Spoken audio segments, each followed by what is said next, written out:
I don't order tacos and say tacos, I say tacos. Oh my god, Ronnie. What's up, fam? Welcome back to the channel. Today we're gonna do something different. Today we're gonna do a little baking video. In this video, I'm gonna show you guys how to make macarons. Yes, I said it, macarons. I don't care. I'm not even trying to pronounce it macaron or whatever. Macaroon cat? What? Listen, I don't go to Costco and ask the lady like, excuse me, do you guys still have any croissants left? Croissant. No. I'm gonna show you guys how I do it, show you all the ingredients list. I'll have the recipe in the description below, so don't trip. Let's get it. Alright fam, we're gonna start off with this almond flour into the mixing bowl. You also want to combine it with your confectioner sugar attached with a paddle attachment. Now this is also called your TPT or temps pour temps. I believe that's translated as a little bit of this, a little bit of that in French. I don't know, I barely passed. But you could also toss this in a RoboCoupe and sift it to have a nice smooth shell. But I ain't got time for that.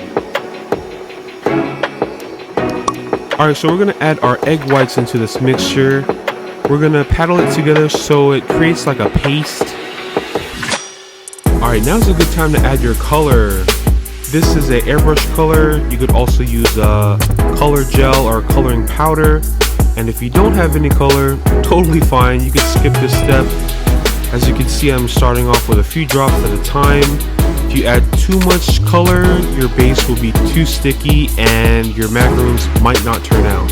So we're just gonna mix this bad boy until it comes together.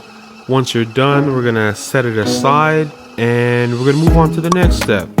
This is our sugar syrup. This is sugar water for our Italian meringue. We're gonna cook this on medium-high heats. And I'm gonna show you that you could also add color into this step. Same thing, if you have your airbrush color or your color gel, you could add it here. Now if you have your coloring powder, this would be a good time to add it here. In my opinion, color powder is the best powder for macaroons.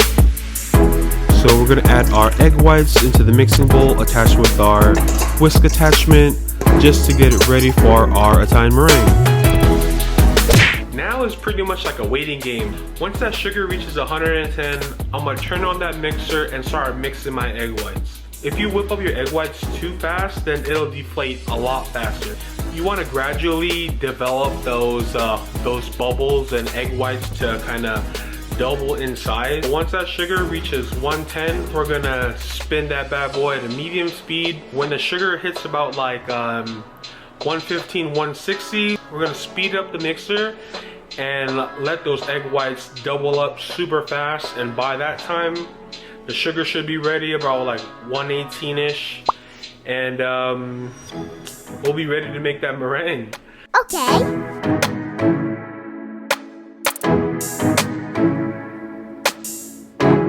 Boom! Game time! Alright, so now we're going to start these egg whites. This whole process should take around 5 minutes or so. When that syrup's ready, carefully pour it down the mixing bowl. Try to avoid that whisk at all times. Take your time, don't rush anything. Now when all of it's in there, you want to put that bad boy on high and let it rip. Start making our meringue. It should probably take around 3 to 5 minutes depending on the touch. Once you touch the mixing bowl and if that bowl is cold, you've gone too much. So we kind of want to do like a warm touch kind of feel when you're making your meringue. When you feel that it's ready, we're going to stop it, remove it from the mixer, and we're going to fold it into our base. Yes. Ooh. Alright, so this first initial mix, we're just going to take 1/4 of the Italian meringue and we're going to loosen up this batter right here.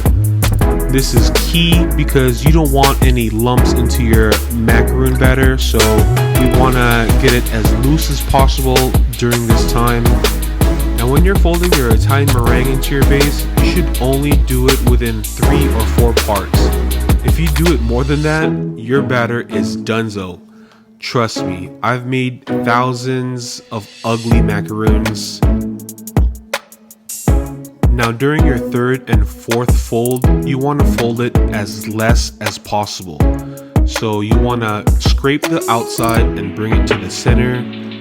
The base should look like lava, so just keep that in mind.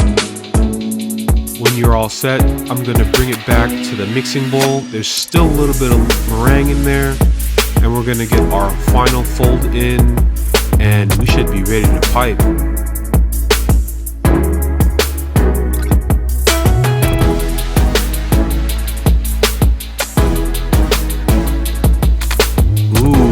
Yeah, that's it. Alright, we're gonna get this pastry bag ready. This is a large pastry bag with an Ateco 805 round tip.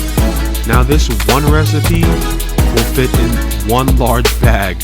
Now if you're using the same size bag and you have just too much batter, remake it because something went wrong.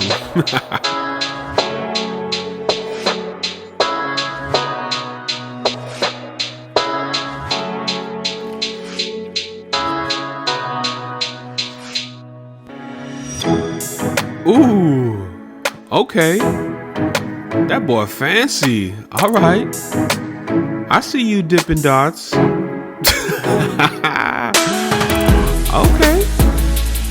Nice. Even when you're at home, always work clean and stay organized. This is key.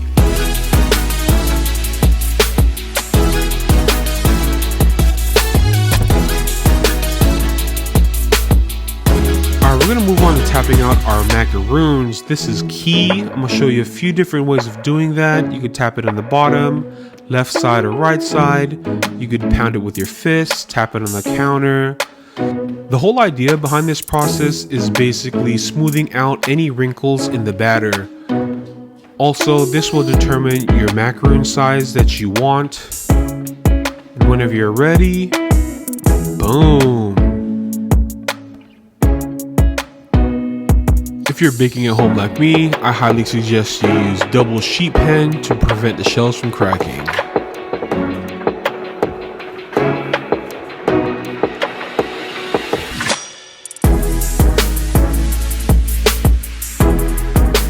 Oh my god, Ronnie, like you're so good.